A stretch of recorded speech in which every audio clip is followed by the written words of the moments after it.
When your e-commerce servers freeze during a Black Friday rush, or your team cannot tell who should handle a critical ticket, IT support stops feeling like support and starts becoming a business disruption. Brian Fuller, CEO at Contigo Technology, puts it clearly. Knowing which support tier to engage, especially during high-stakes outages, can mean the difference between a quick fix and a full-blown business disruption.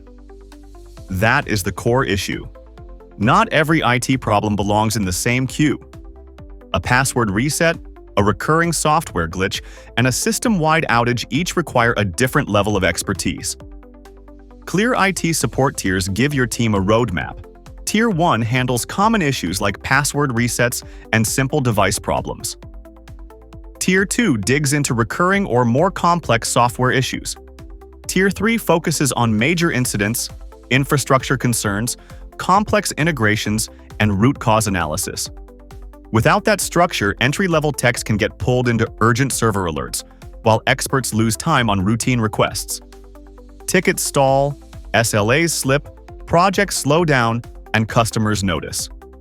A better approach starts with 4 steps. Audit your current ticket flow, define responsibilities for each tier, train your team so everyone knows where to go, and monitor outcomes so you can keep refining the process. The full article explains how structured support can reduce guesswork, speed up fixes, and help your team focus on the work that moves the business forward. Read the full article and add this to your Spotify playlist for quick access when you are ready to rethink your IT support structure.